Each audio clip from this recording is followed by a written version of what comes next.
Welcome to Fear-Free Childbirth Podcast with Alexia Leachman, the weekly 9-month podcast to help parents-to-be look forward to their fear-free childbirth. Alexia is a pregnancy and head trash clearance coach and the author of Fear-Free Childbirth, How to Have a Stress-Free Pregnancy and a Positive, Pain-Free Birth. As a mum who's had 2 fear-free and pain-free births, Alexia wants to share with you how she overcame her pregnancy and childbirth fears so that you can look forward to having a fear-free birth too. Over the 9-month life of this podcast, Alexia will be sharing some real-life stories from mums and dads, insights into the latest childbirth research, inspiring tales from birth professionals, and some tips and techniques for clearing your fears and stresses. If you would like to receive a free chapter from her book, then head over to fearfreechildbirth.com, where you can also sign up for her email series, How to Have a Stress-Free Pregnancy. But now, it's time for the show. Hello and welcome back to the Fear-Free Childbirth Podcast. This is me, your host, Alexia Leachman. Thank you so much for joining me today. Now, on today's show, I'm going to be chatting to Joanna Helker all about staying fit during pregnancy. And it's a really interesting conversation. And I know that, staying fit is really, really important. It can really help you to release tension and to get rid of the stress as well. And that's a really great benefit of exercise.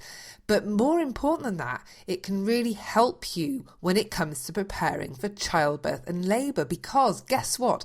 Labour is hard work. It's all in the name. And it's a very physical process as well as an emotional process. And so having your body in tip-top shape, ready to be able to, have the stamina and the strength to be able to do the work and to last in case your labour goes on for a long time, then fitness is crucial. But the thing is, it's not always easy to be fit in pregnancy. Sometimes you can just be so knackered you can't even get out of bed. That was what my second pregnancy was like. I was so exhausted, I really couldn't even do anything other than get to work, eat and sleep. That's all I could cope with. So really, one thing that I wanted to know when I was chatting to Joanna was, how does somebody like that who's so exhausted stay fit during pregnancy? Because we can't all go running about, going to yoga classes and doing all that kind of stuff. And that is what Joanna Helker is going to talk to me about today. It's a really useful, interesting chat. And we also cover a fascinating aspect of pelvic floor exercises. Yes, who loves pelvic floor exercises? Anybody? Anybody? No, didn't think so. That's it. Nobody likes them because they're so dull and boring. And I myself cannot bear to do pelvic floor exercises because by the time I've counted to 3, I've already started doing something else and I just lose interest. And I always wanted to know, is there something more interesting, any other exercises that I could be doing to strengthen the pelvic floor?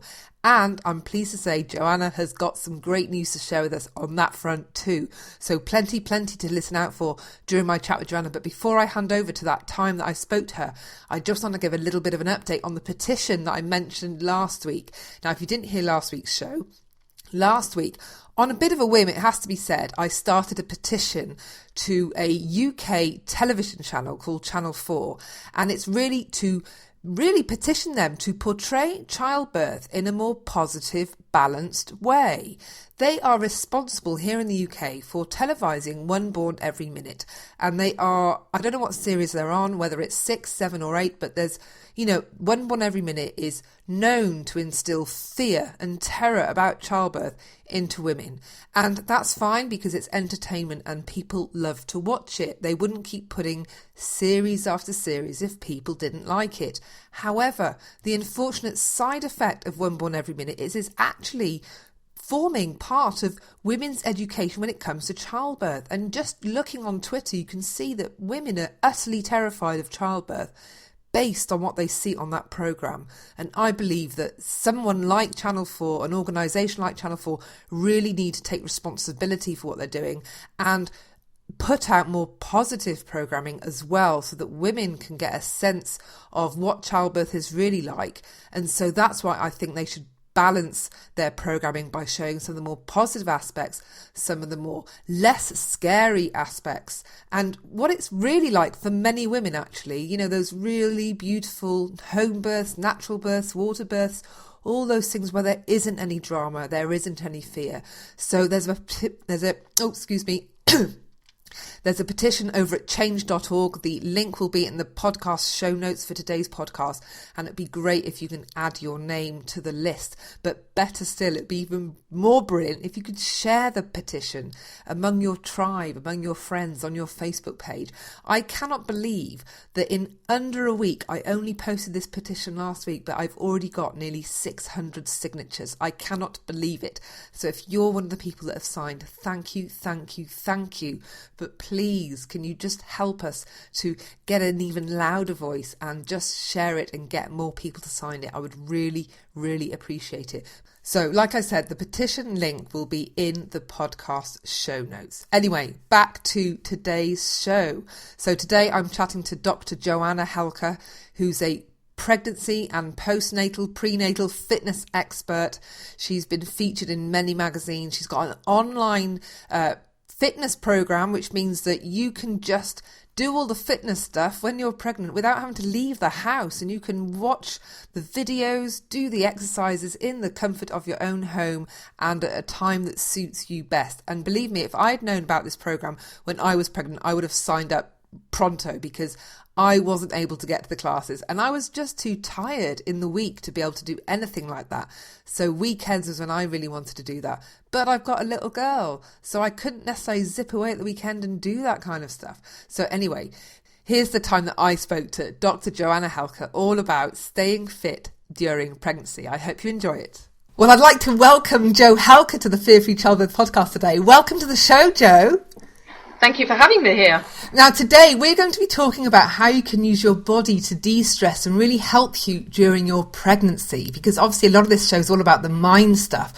So today it's all about the body. So this is what Jo is going to talk about today. So let's start, Jo. If somebody has just found out they're pregnant, what would be a first great thing that they should think about in terms of their body now that they've found out they're pregnant? Well, actually, it's a great time to think about your health, your well-being, your fitness. In fact, a lot of people I find come to fitness for the very first time during pregnancy, because they suddenly become aware that they're thinking about not only their own well-being, but that of the little being that they're creating. So it's a great time to actually tap into that and start to think about getting healthy. But for those who already do exercise, they need to have a little look at what they do and whether or not it is appropriate to carry on at that level or to tone it down, how they feel when they're doing it, do they still feel fine, and then they can start to adjust accordingly. So I know that when I first found out I was pregnant, I really felt so different and so tired that I really just couldn't maintain my level of exercise in that first trimester. But I guess that's going to be different for lots of women, isn't it? That's not going to be the same for everybody.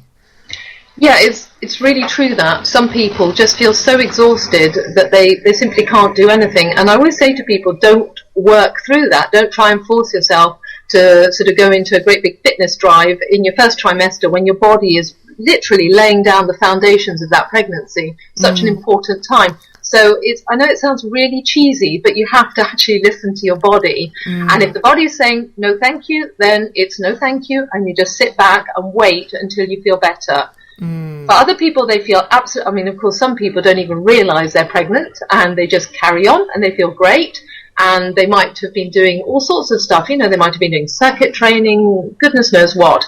And in that first trimester, that's absolutely fine as long as they feel fine. So if you're maybe like me and you had that sort of exhaustion thing going, and you really, I mean, I didn't like not doing anything. I really hated sort of being stuck to my bed when at any chance I could. Is there anything that's best to try and keep your system going at that time that might be gentle? Is it just going to be walking? Would be the best thing, or are there some stretches that we could be doing at that time? Yeah, I mean, there's nothing wrong with them doing all sorts of things if they feel like it. You know, if they feel like going out for a walk, then make it something sociable, go out with friends, have a wander, yeah, fine. If they really don't feel like walking, then don't bother, you know. I know there are all the typical things like, yeah, go for a swim and everything, but, again, it's a case of how people feel. I'm a great believer in Pilates. Pilates is really good, and I would say pregnancy Pilates, by the way, not mainstream. It does, you mentioned stretches. Yes, it does do certain stretches. It also does strengthen the whole body, and it keeps a deep layer of abdominals toned. And as we all know, the abdominals get affected a great deal in pregnancy, and people tend to get really sort of hung up on that postnatally. So Pilates is a good one, and really just following their instincts and how they feel.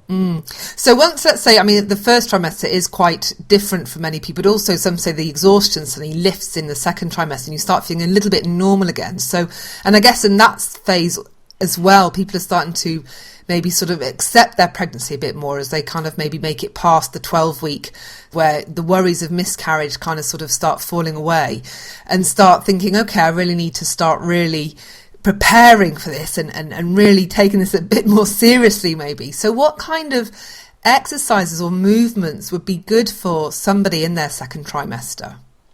There's no one size fits all, and I know that sounds sort of, it's the kind of thing we always say, but it really is true. The fact of the matter is that everyone starts their pregnancy with a different fitness level, and therefore that is your benchmark, and it's from that level that you're going to be working, whether it be in your first trimester, second or third. So, if you've got the Paula Radcliffes of this world coming along and, feeling rotten in their first trimester, the fact of the matter is that in their second trimester, when they feel a bit better, they're going to be starting at a level that is massively above what anyone else does. Then you have somebody who's completely sedentary, who's never ever done anything before, but who suddenly thinks, oh my goodness, I am, my body's, creating this human being, I need to be healthy. They've got to ease themselves in really, really gently because the body's not used to it. The fact is that in pregnancy, you're not trying to raise your fitness levels, you're simply trying to maintain them. So people need to think of it in that context. So if they were doing, HIIT training, because of course that's the big thing at the moment, say they were doing HIIT training, they might have felt really rotten in their first trimester, stopped doing HIIT training. Well, the second trimester is not the time to pick it up again. Or if they do, they need to remove all the impact and start to really reduce the level. And to be honest, at that point, it starts to become better to do something more appropriate. So if, let's say that your fitness maybe isn't that great, but are there still some things that you can do physically with your body that maybe, and this might sound a bit weird, but are less related to fitness and more related to maybe maintaining flexibility or building that flexibility that's maybe less cardio, I guess, not the stuff that's going to get you out of breath, but the stuff that's going to give you a bit more of that kind of inner strength that's going to help you for that birthing that's coming towards you, Yeah, actually, also cardio, it is important. We do want our stamina, labour, you've got the birth, but you've got the labour, and that's a stamina event, let's face it. And then afterwards, you're going to need that stamina just simply because you're looking after a little one and you're on the go all the time. So I would say, definitely keep that stamina up. And I know I keep coming back to walking, but walking is a good one. As long as you don't have pelvic pain, swimming, all the kind of water-based activities are really good as well for that. In terms of flexibility, I think you have to be careful there. We're not out to increase our flexibility in pregnancy. Now, the reason is that the body becomes a lot more vulnerable to injury in pregnancy. Everything is looser and laxer. This is because the body's preparing to give birth, and so the pelvis becomes it's not a very technical term, but it becomes a little bit more wobbly so that it can open out, for labour, for birth. And what you don't want to be doing is getting over flexible. Because if you overstretch yourself, if you take your limbs beyond their normal range of movement and overstretch things, the ligaments are not like elastic bands, they're not going to ping back into shape. And you will end up with unstable joints and possibly joint pain. So you just have to be careful with the whole flexibility thing. It's fine because we all need to stay mobile and have, we don't want to be, stiff as rods, but it's within a sensible range of movement. So I also think it's about strength, keeping everything nice and strong, because on the one side, if things are getting a little bit wobbly, a little bit unstable, what's going to keep all that together? Well, it's your muscles and keeping your muscles strong. So you can overcome that instability by having a strong frame around your body. And so that is, it depends what you were doing prior to your pregnancy. But if somebody were doing weight training prior to pregnancy, then there's absolutely no reason why they can't carry on, as long as they have really, really good technique and they work at an appropriate level. Of course, we've had the whole debate in the media, where we've seen people doing CrossFit, lifting massive weights. Well, that's fine for a really small percentage of people, but the average person isn't going to be doing that. But they might be lifting much, much lighter weights, and they can keep that going. It's going to keep them strong. Anything else that keeps you strong, so resistance bands are great. Postural work is really, really important, keeping the postural muscles really strong. I'm a massive fan of that, because obviously posture changes hugely in pregnancy, and then that can in turn lead to back pain, aches in the lower back. And so the more you can strengthen all those muscles surrounding the posture, the better off you'll be. So, it sounds like there's some really good stuff that you just shared with us. What kind of classes or techniques would be good for things like posture and strength? And I'm thinking it sounds like Pilates and yoga probably are a good way to go to keep that kind of level of fitness in play. Is that right? Yeah, definitely. I would say both Pilates and yoga. I know a lot more about Pilates because that is what I specialise in, and a lot less about yoga, so you have to sort of forgive me on that front if I suddenly sound biased. I would say with both yoga and Pilates, you're not going to go for mainstream. It's got to become, certainly by the second trimester, you've got to move into pregnancy-specific yoga, pregnancy-specific Pilates, because, Pilates was, Joseph Pilates was not creating Pilates for pregnancy or for the postnatal period, and there are all sorts of exercises which are not appropriate to be done in pregnancy, and so it needs to be modified accordingly. Really, really good for spinal mobility, really, really good for posture. Likewise with yoga, you're not going to go and do your Bikram yoga and sweat in a room full of people and all their bacteria and whatnot when you're pregnant. If that would be very bad for you, it would certainly not be good for the fetus, because the fetus can't regulate its body temperature. So you can, but the fetus can't. So the fetus could overheat, and that could be damaging. So, you steer away from that sort of thing 100%. Go into your pregnancy yoga, which tends to focus more on breathing techniques, on labour and things like that. And again, I would definitely, coming back to that flexibility thing, yoga focuses hugely on flexibility, which for most of us is great, because that's what we need. We spend most of our lives sitting at desks, hunched over our desk, poor posture, and yoga's really, really good for strengthening the posture. Just watch out, though, with flexibility. You don't want to be overstretching things. I think that's really important. So it sounds to me that you really need to really be very tuned into your body when you're doing exercise during your pregnancy, to know that you're not pushing yourself too far, that you are working within your pregnancy limits. Yes, and they will be different. People can be quite judgmental, and we've seen it a lot on social media, with people sharing their own photos of whether they're being sort of jogging whilst they were 8 months pregnant, or, as I say, doing CrossFit and sort of pushing really, really heavy weights. And other people have hopped on, and some have been sort of very supportive, and others have been incredibly negative about it. But the fact of the matter is that it will be different for everybody, because, as I say, they are bringing to their pregnancy their own levels of fitnesses and their own capabilities. I have somebody currently in my antenatal classes, and she is still running, and she's 7 months pregnant, and she feels great. And she said, "Jo, am I okay to carry on?" I say, "Well, how are you feeling during your run? How do you feel after your run?" She said, "I feel invigorated after my runs." Well, that means it's okay. Her body's enjoying it. That's fine. Yeah. So it's really about listening to your body, which is I know. We keep repeating that, but it is really important. And I think the scary bit is when you get people who are so focused, and I really understand it, because not surprisingly, I'm really into my fitness, and when you're really keen on fitness and you have a really good fitness level, you reach your pregnancy and you go, oh my goodness, I'm going to lose it, as if you can never regain it.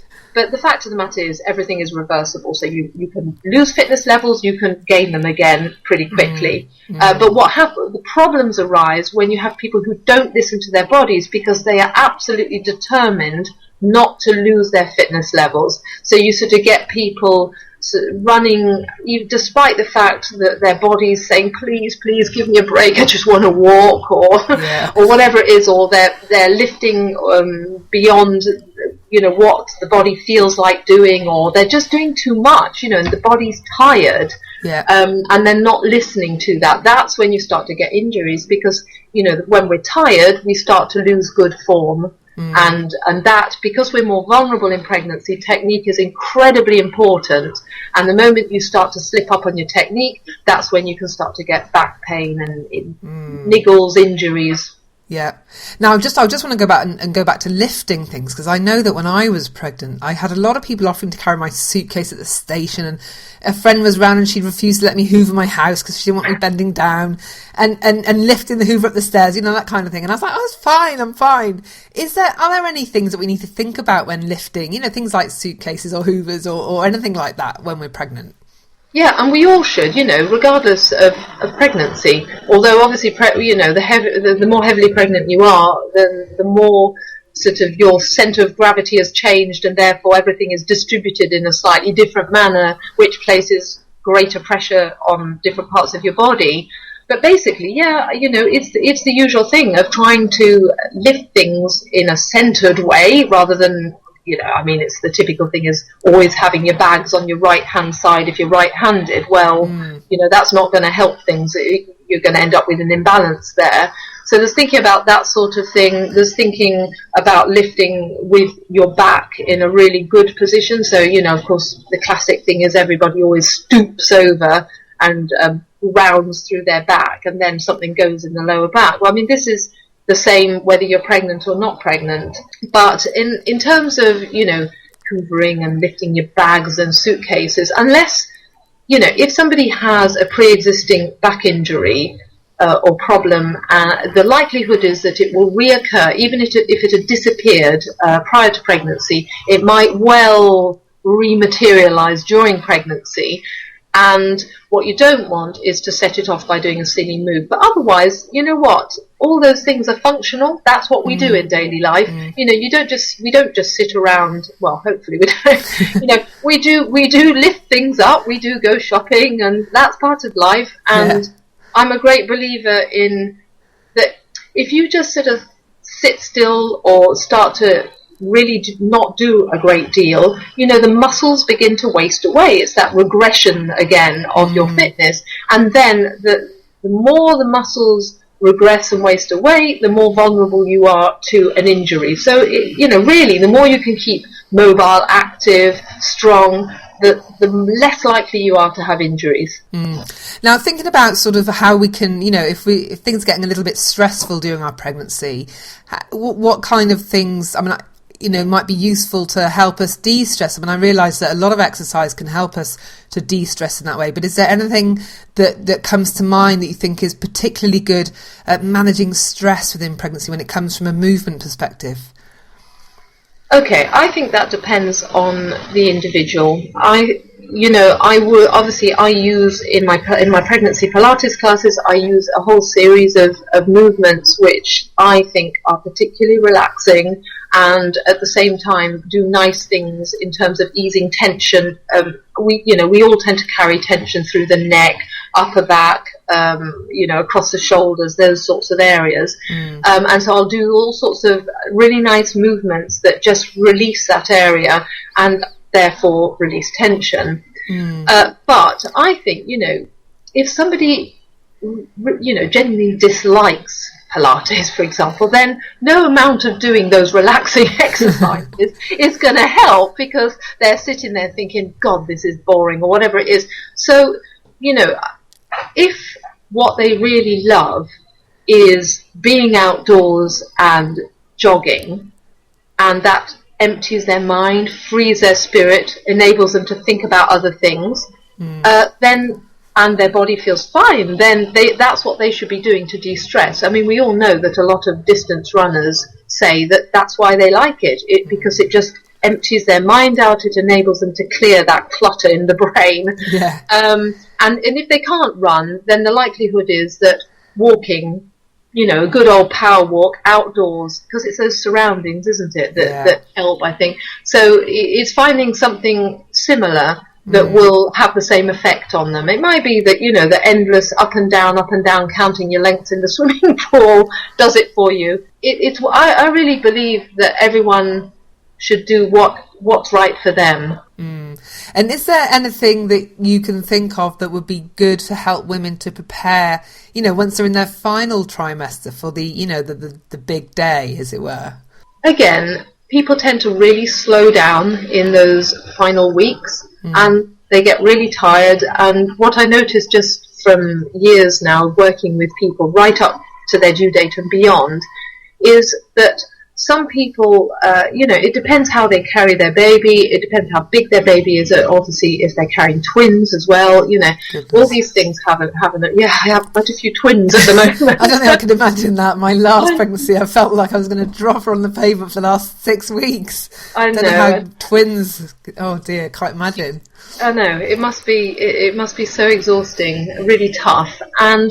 So some people literally just feel they need to bow out from the whole sort of fitness thing, and that's what's right for them. And they might just be simply pottering around at home and doing that nesting thing, and that's what they need. Other people, gosh, I have some people who feel absolutely brilliant right the way through to the end, and they carry on and they do, they come to their Pilates every week, and they feel better than some people who are kind of halfway through their pregnancies, and other people they're sort of somewhere in between. So again, it's different for everybody, I think.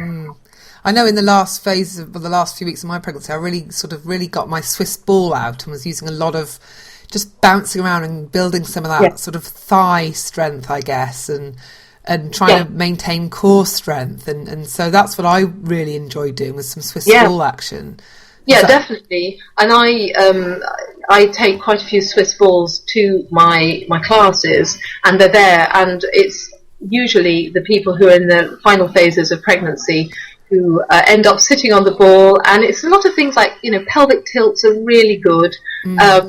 And then I'm always banging on about pelvic floor exercises. If in doubt, do your pelvic floor exercises. And I mean, they can be done seated on a fit ball, because then, you're working through your posture. Yeah. But yeah, I mean, a lot of people get that tightness in the lower back, so that's why I say do those pelvic tilts, or do those little circles with your hips while sitting on the ball. Use it as a seat during mealtime, or if they're watching television. Fit balls are good, definitely good for that, So get back to the pelvic floor, because I know that this is one that I know I just didn't do enough of, and I didn't realise that maybe I should have started much earlier in my pregnancy to do that, and I guess we should be doing those pelvic floors maybe even outside of pregnancy, I don't know, but is the one thing that I didn't like about pelvic floor exercises, they're just so boring. Isn't there a more interesting way to do a pelvic floor? There is. What is it? Tell me. Okay, right. So more recent research has shown that if you incorporate pelvic floor work into movement, and there are some specific moves, that this is far more effective, that you get a much bigger and stronger contraction than you do by simply sitting there going, hold pelvic floor, 1, 2, pull up, hold, etc. Which is, as you say, I'm honestly a top offender on this front. I find pelvic floor work so boring. But if you start to incorporate it into a range of movements, then it will work better. The pelvic floor has they've done research. I mean, this is, clinical research that's been done, and it shows that you get a much stronger contraction, so it's a lot more effective. And at the same time, you're working a whole range of other muscles. So it was a guy, he's called Dr. Bruce Crawford. He's based he's a urologist, I think.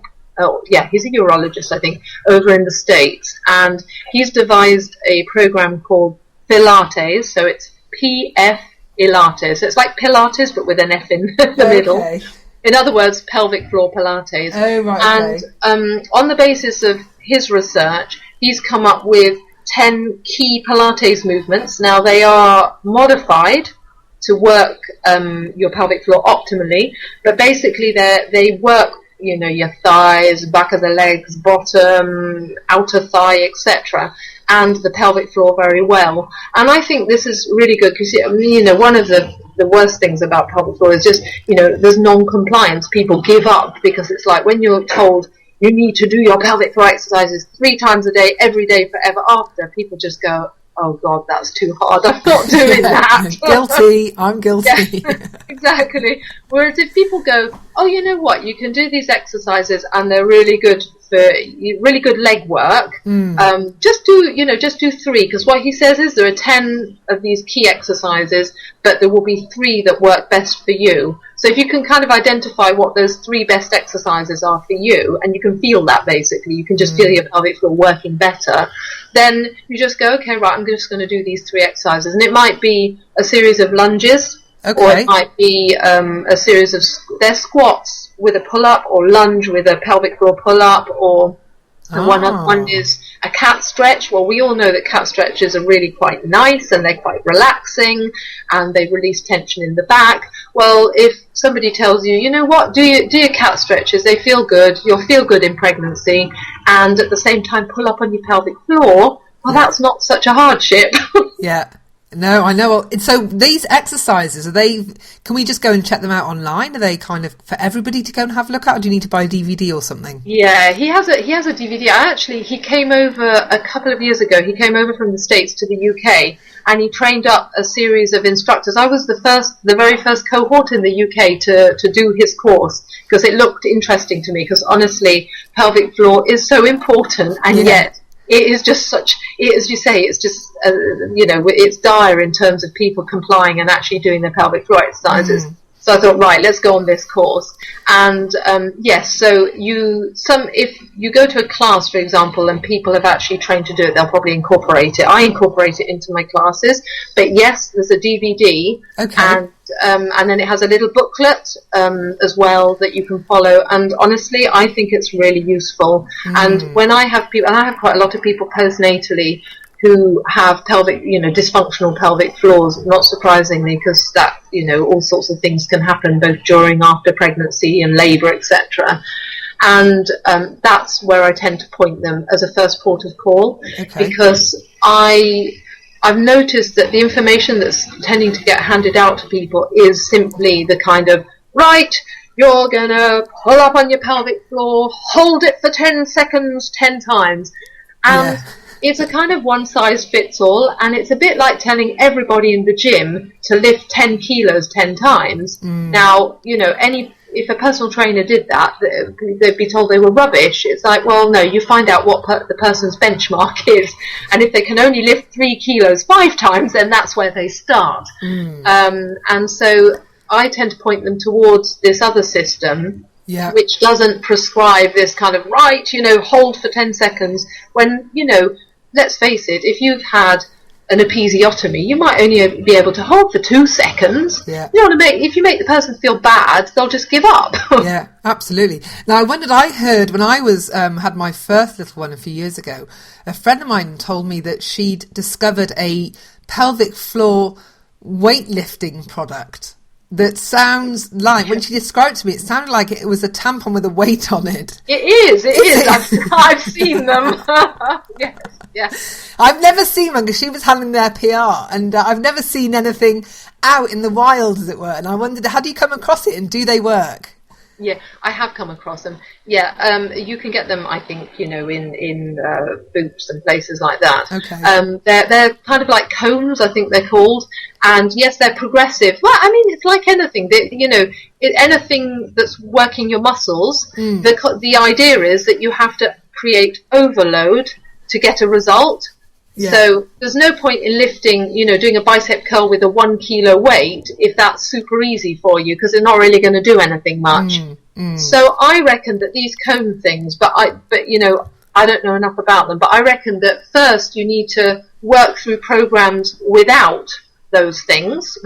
Okay. You know, basically make sure you can do that and work. So for example, that Pilates one, or there are other ones as well, you know, you work through that, and then when you get to a point where it's kind of like, oh yeah, this is easy, then you can start working on to weights. You know, it's a bit, you know, if I draw an analogy with working your whole body, start off with body weight exercises.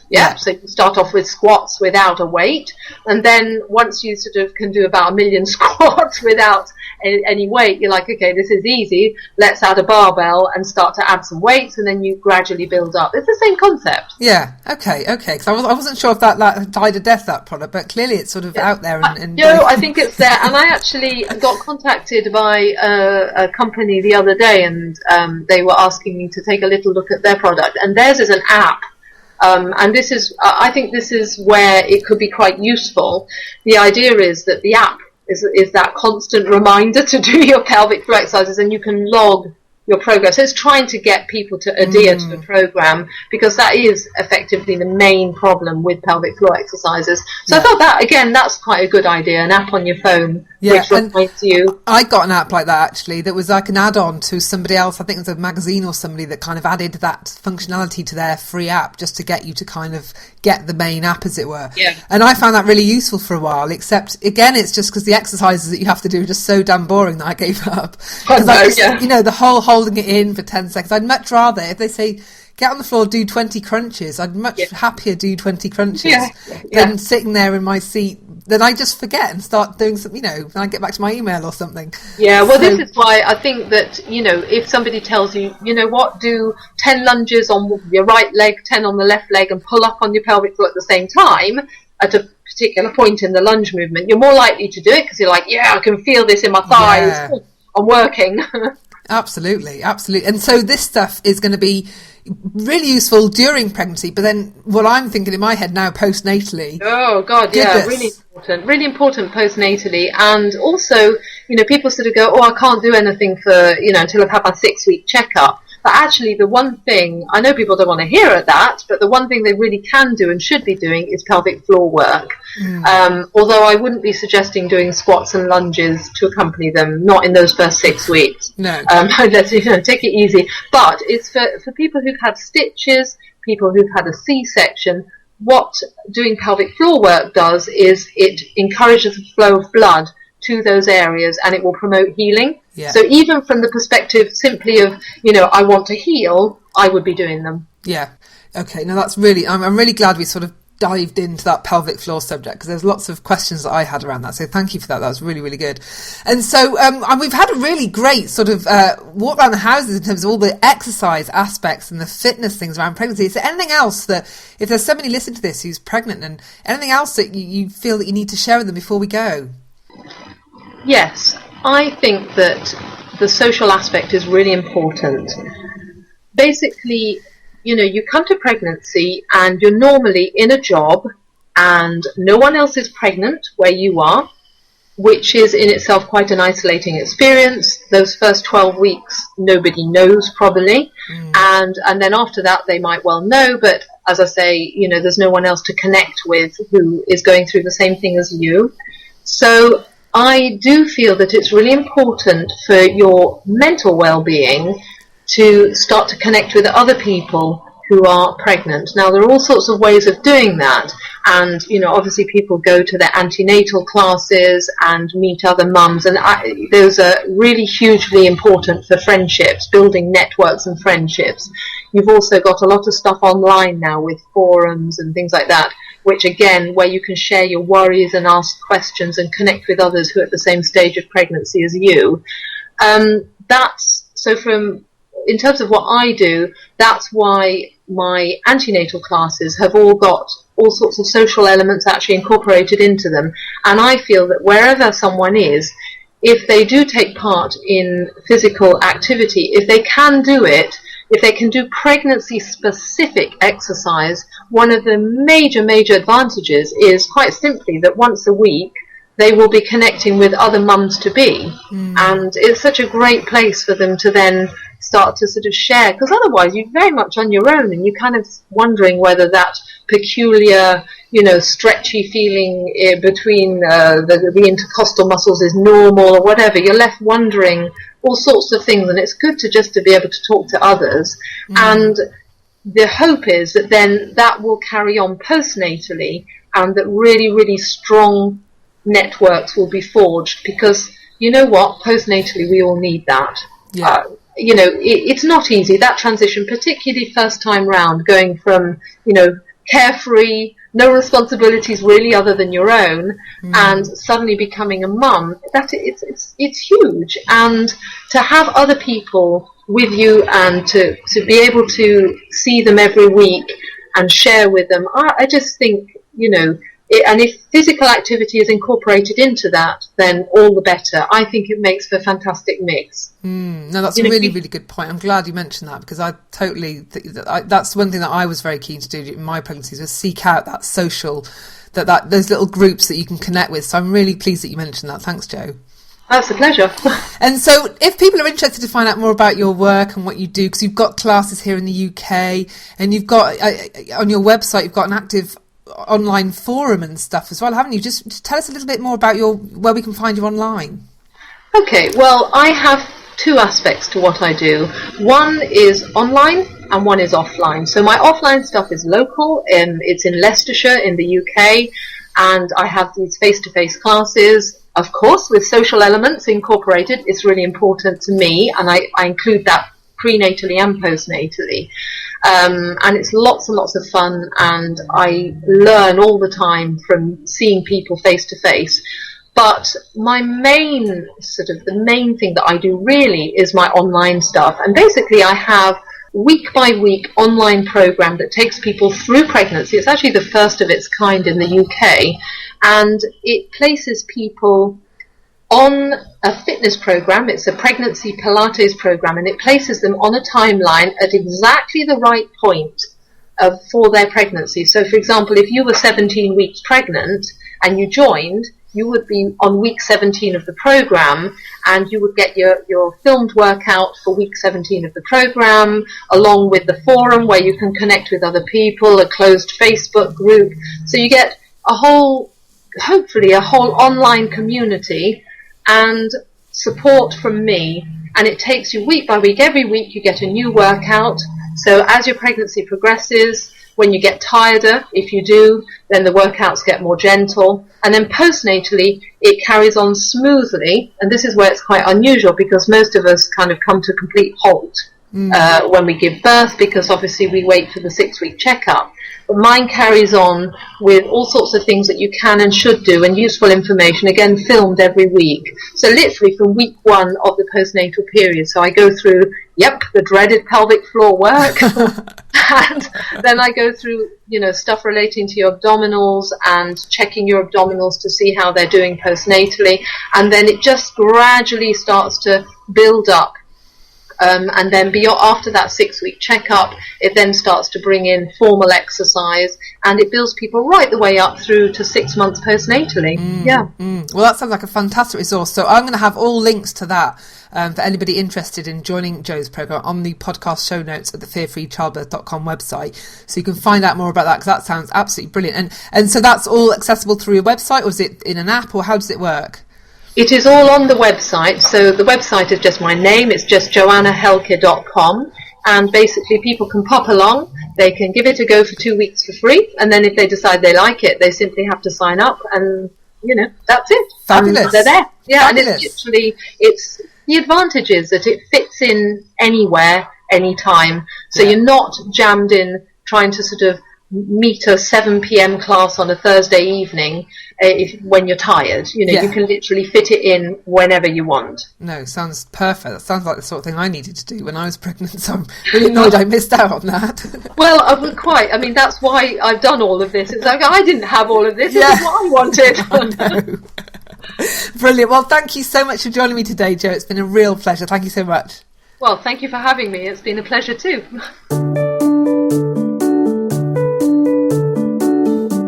Thank you for tuning in. You've just been listening to Alexia Leachman from the Fear Free Childbirth podcast.